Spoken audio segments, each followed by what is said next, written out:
Welcome back to Hot Air, the podcast where we take the hottest topics in life, dating, love, and mental health, and we blow them up like a cheap floaty on Fire Island.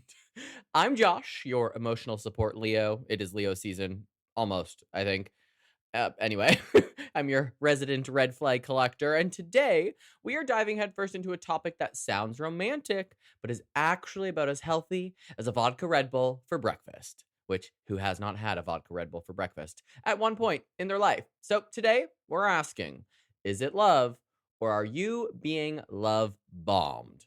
Because if you've ever met someone on Grindr or Tinder, Hinge, Scruff, or in line for overpriced coffee, and within 3 days, they're calling you babe or baby or their future husband and talking about your dogs and your home together and getting engaged, you might just be on the receiving end of a love bomb. We're going to get into my personal story and then how to spot love bombing, how to avoid it, red flags, green flags, all the flags. So let's just get into it. Let's hit it.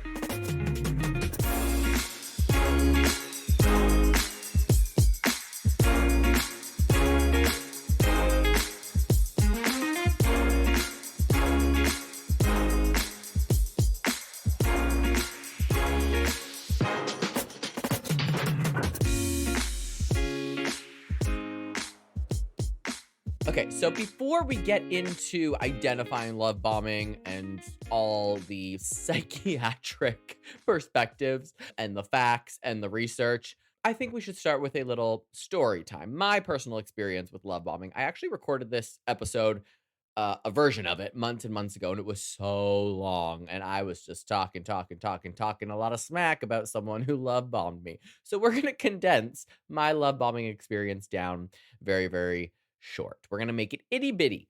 So I was dating this guy a few years ago who did not live here in San Diego. He came out of nowhere, but instantly I was like, oh, like he's really into me. I definitely was very interested in him. But in retrospect, I was just getting the fuck love bombed out of me. And now I know, but I was like, I can't be the only one who doesn't know or didn't know at the time what love bombing was. And that's why I'm making this episode, because this would have been very helpful for me to avoid being love bombed and then having to deal with a broken heart shortly after meeting someone who told me that they were going to marry me. So a few things that happened. Second date we ever had, I met his mother.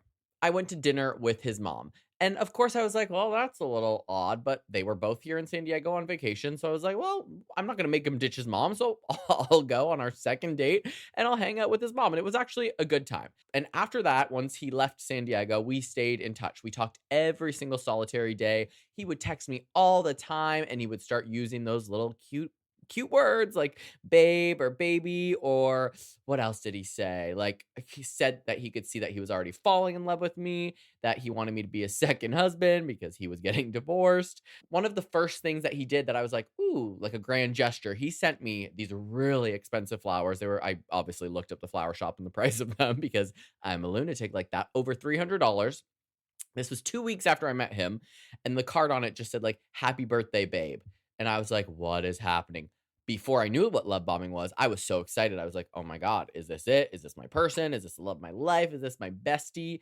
And well, spoiler alert, it was not. It did not last. But he kept doing these big gestures. Like, he bought me tickets, second row, to Beyonce. And this was maybe 4 weeks after we had known each other. Those were $1,100 tickets, and he paid for them all. I went to Atlanta and I visited him there where he lived. And we spent the whole weekend with his friends, and just there were so many red flags that we're going to talk about that I could have avoided a lot of the heartache, a lot of the hurt. And if I would have known what love bombing was in the first place, I mean, I guess I wouldn't be making this episode. So just learn from my mistakes. That's really the end of the story. The guy just fucking love bombed the hell out of me. So let's get into part one, what love bombing actually is. We are going to get clinical for a second. So according to licensed therapists and psychotherapists, love bombing is a form of psychological manipulation in which a person overwhelms another with extreme displays of attention and affection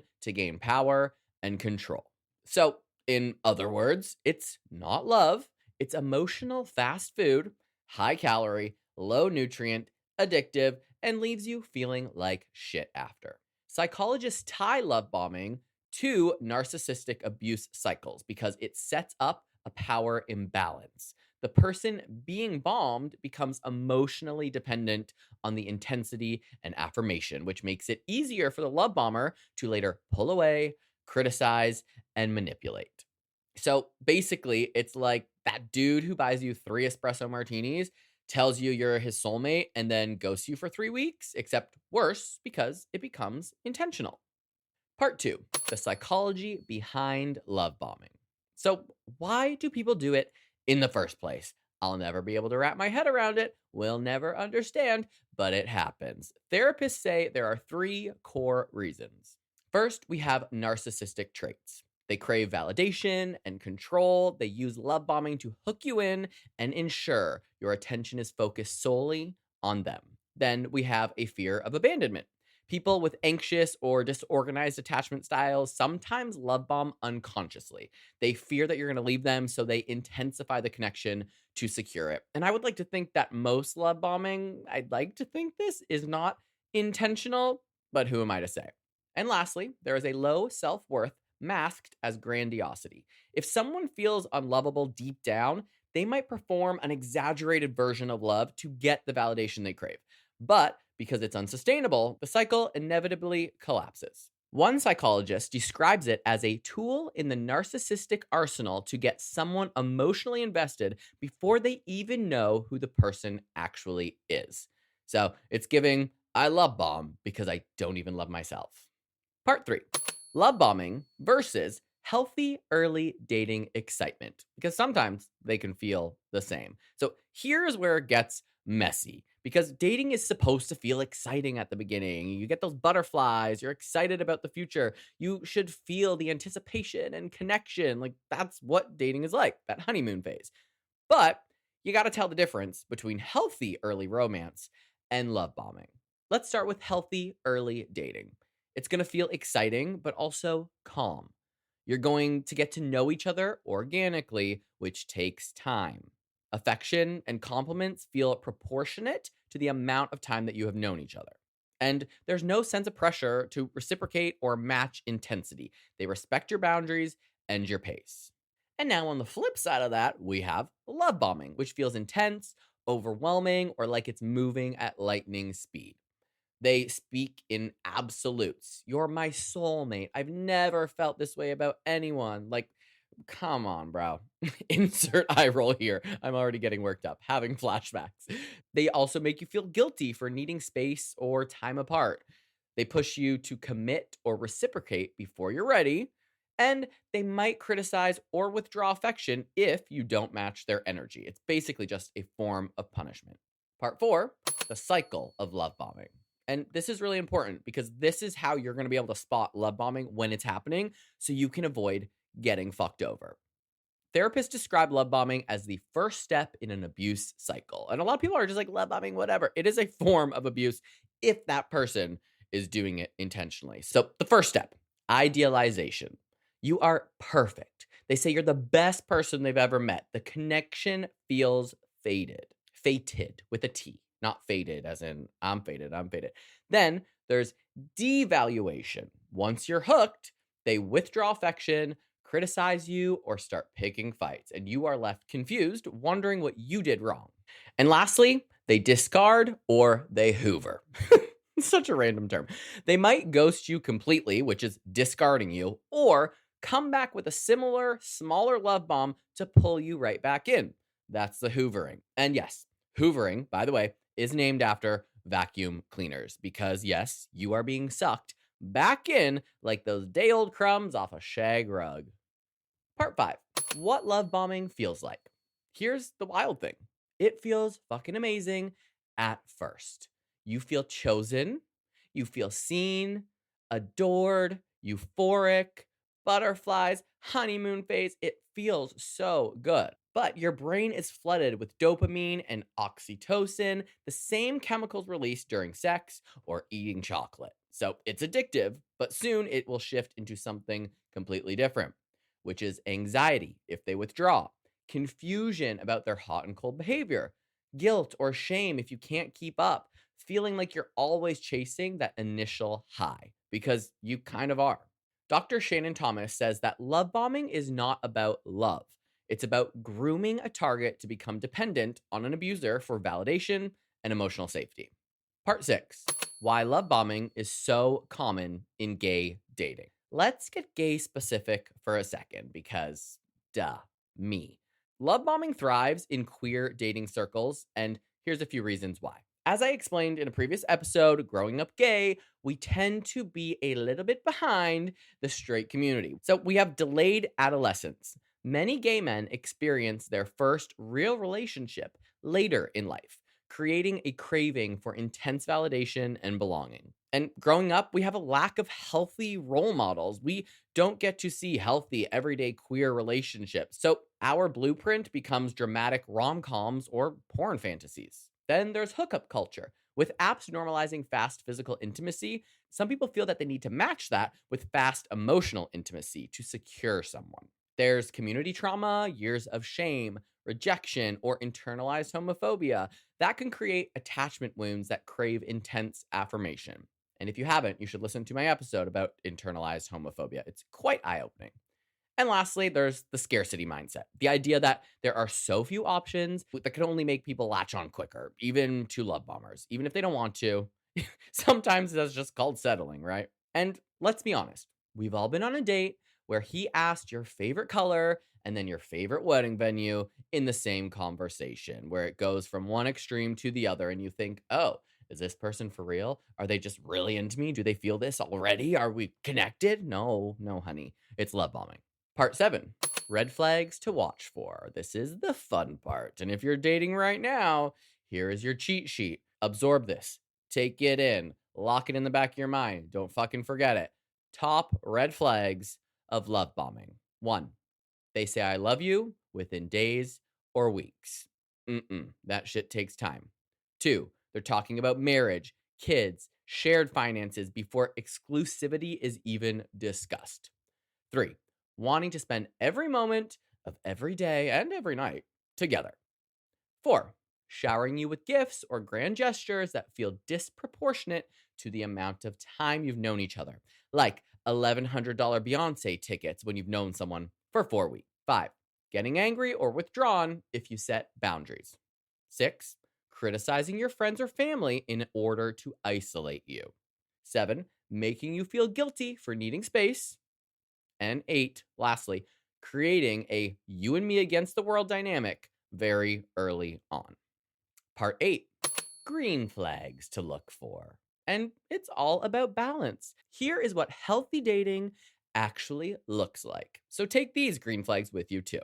1: They match words with actions consistently. 2: They respect your boundaries and your pace. 3: They're curious about you, not just projecting fantasies onto you. 4: They maintain their own life, their own friendships, their own hobbies, and their own habits. I always say we are individuals first before we get into a partnership. 5: They make you feel calm, not anxious. And I also did an episode about how being anxious and being excited feels often very similar and how to distinguish between the two. I forget what number I'm on now, 5 or something. They communicate openly about feelings and intentions. And lastly, they're willing to grow intimacy slowly over time. And that is the key here. Take your time. There's no rush. If it's the right person, they're going to stick around. You don't got to friggin' run down the aisle after being together for 3 weeks. And if it feels boring because there's no drama, well, congratulations. You're probably experiencing emotional safety. And that is the goal. Part 9: Therapist insights, the attachment connection. Here's a little attachment theory inside scoop for you. So, according to Dr. Amir Levine, author of Attached, people with anxious or disorganized attachment styles are most susceptible to love bombing. And here is why. Anxious attachers crave reassurance and closeness, which makes them ideal targets. Avoidant attachers often love bomb early to secure a connection, and then they withdraw when intimacy feels threatening. Disorganized attachers oscillate between both. They kind of go back and forth, creating chaotic push and pull dynamics. And I am an anxious attachment human, which is why I am so easily love bombed, which is why I am taking the previously mentioned red and green flags with me everywhere I go. And if you want to know more about attachment styles, you should probably stick around for this week's Hot Flash Minisode, which comes out Thursday, where I'm going to go into all of the attachment styles. Part 10. Why do we fall for love bombers? This is the part that stings a bit. We fall for love bombers because validation feels great. It feels amazing. Our brains are wired to seek praise and belonging. We have trauma bonds that mimic chemistry. If you grew up in chaotic environments, then love bombing is going to feel really familiar. And we also just ignore our gut feelings sometimes because we fear that it's self sabotage or we're scared of being alone. So, although our gut or our conscience or whatever you want to call it is like, something's a bit off here, sometimes we get scared and we'd rather be in a relationship, even if it's love bombing, instead of being alone. And our culture also romanticizes intensity. Movies, songs, things on TikTok. We can't live without you is the message that we often receive from pop culture. And newsflash, that can't live without you energy is not romantic. It's giving codependency with a dash of emotional instability. Part 11, listener story. I'm loving that I'm getting DMs and people sending me stuff on my website so that I can share their stories and talk for them. I previously asked on a Instagram story about love bombing, and here are a few anonymous, we'll leave them anonymous, a few anonymous little stories or ways that some listeners experienced love bombing. So, listener number 1 said, he told me after our second date that he wanted me to meet his mom. I thought it was sweet until he got mad when I said that I wanted to wait. Hmm, that, that wasn't me.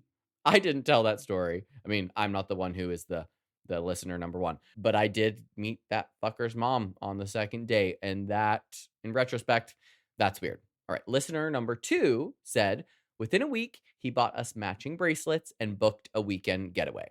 The next week, he ghosted me for 3 months. I feel like that is a tale as old as time. Men always be doing that. Listener number 3. He called me his soulmate on day 3. A month later, he blocked me on everything and started dating my friend. Oh, God, it's so messy. If you've been there, you are not alone. Love bombing is psychological manipulation, and it is designed to feel irresistible. And we've all experienced it in one way or another, some ways much messier than others. Part 12, how to protect yourself from love bombing. And here is where we get practical. How to avoid love bombing traps. First, slow it down. Do not let their pace override your own and override your comfort levels.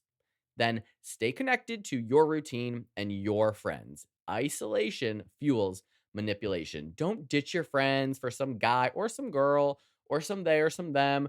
Don't be like, oh, well, I had plans with my friends, but I'd rather hang out with this person. You have to keep the people that have known you for the longest, that care about you, keep them around, prioritize them. Also, if you feel like you're being love bombed, ask clarifying questions. Like, why do you feel so strongly this soon?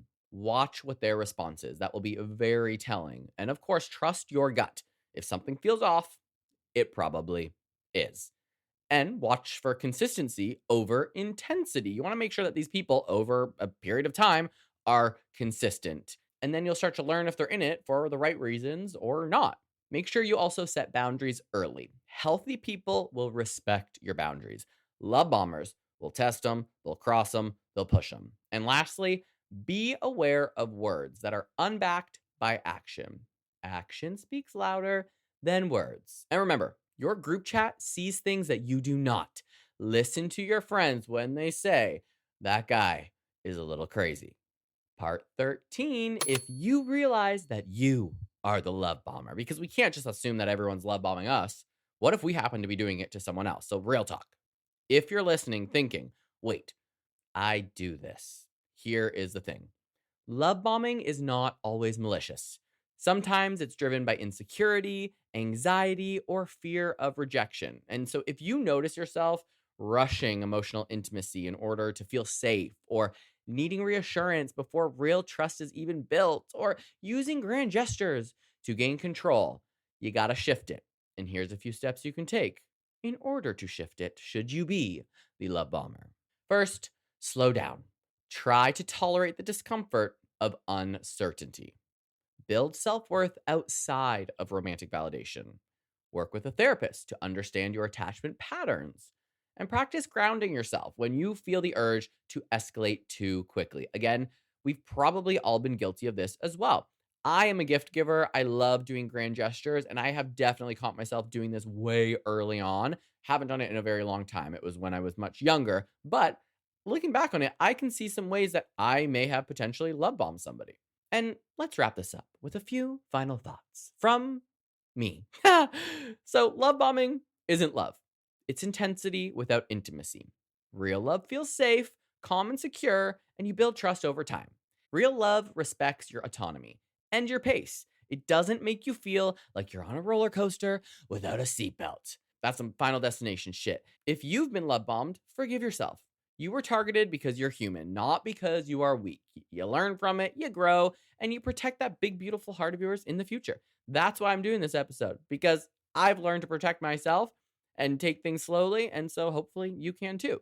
And if you're dating right now, may your iced coffee be strong, your boundaries be stronger, and your intuition louder than your trauma. Listen to your intuition. And if you like today's episode, make sure you share it in your group chat because they know everything.